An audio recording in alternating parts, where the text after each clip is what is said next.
চলো সবাই ডিম ভাজার ভিডিও বানিয়ে ভাইরাল হচ্ছে। আমরা আজ যে চেষ্টা করি যদি দেখি ডিম ভাজতে পারি কিনা। এই দেখো থালা নিয়ে নিয়েছি, থালাটা এখন রোদ্রের মধ্যে রেখে আসবো, দেখবো এই ৪৪ ডিগ্রি ৪৫ ডিগ্রি তাপমাত্রার মধ্যে ডিম ভাজা হয় কিনা। চলো তাড়াতাড়ি আসো, তাড়াতাড়ি আসো। আমি থালাটাকে এইখানে রেখে গেলাম, 10 মিনিট পরে এসে দেখছি কি হয়। বলো তো, চলো গাইস, এখানে থালাটা রেখে গেছিলাম। হ্যাঁ, দেখি ডিম ভাজা হয় কিনা। ভালো গরম হয়ে গেছে। ওরে বাবারে,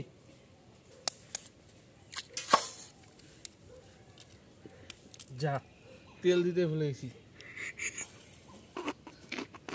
ওই দেখো, ওই দেখো, ডিম ভাজা হয়ে যাচ্ছে। তেল ছাড়া ডিম ভেজে ফেলছি। ওরে বাপরে,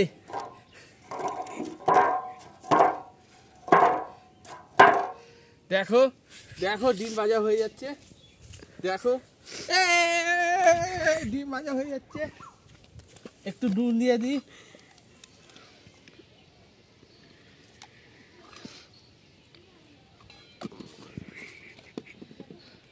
চলো, ডিম ভাজাটা মোটামুটি হয়ে যাচ্ছে।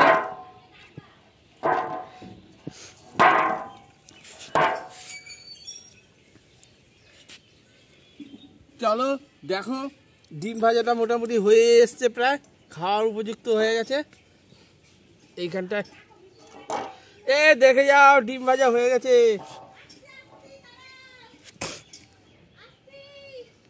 তাড়াতাড়ি আসো, তাড়াতাড়ি আসো, তাড়াতাড়ি আসো। এই তাই তো, ডিম ভাজা হয়ে গেছে তো। ওই দেখো, ডিম ভাজা হয়ে গেছে। ও হেভি সুন্দর হয়েছে। এই দেখো, খাও খাও, এবার তুমি খাও। দারুণ হয়েছে, সুন্দর হয়েছে। কি হলো বাবা, না।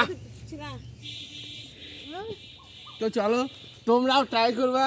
এই ডিম ভাজা গরমের মধ্যে খেলে শরীর ভালো থাকবে, সুস্থ থাকবে, সব থাকবে। তো চলো, 15 মিনিট হয়ে গেছে। দেখো ডিম ভাজাটা পুরো কমপ্লিট হলো কিনা। এখানে দাও, একদম পুরোপুরি কমপ্লিট হয়ে গেছে। দেখো খাবার উপযুক্ত। হ্যাঁ, আমাকে একটু দাও, আমাকে একটু দাও, আমাকে একটু দাও। গরম মাটি কি গরম, বাবা বাবা বাবা বাবা। তো চলো, ক্যামেরাম্যানকে একটু খাইয়ে দিচ্ছি। টেস্ট হয়েছে কি, হয়েছে কি, হয়েছে কি দেখো। পুরো তেল ছাড়া, তেলটা দিতে ভুলে গেছিলাম, তেল নিয়ে এসেছি। দেখো পুরো ডিম ভাজা হয়ে গেছে কমপ্লিট।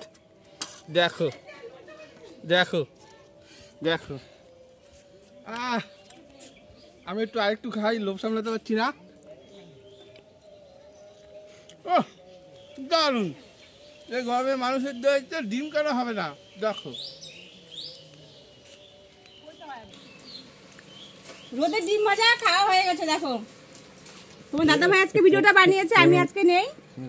তো অবশ্যই ভিডিওটা ভালো লাগলে লাইক কমেন্ট শেয়ার করে পাশে থেকো, পেজটা ফলো করে দিও। সবাইকে টাটা।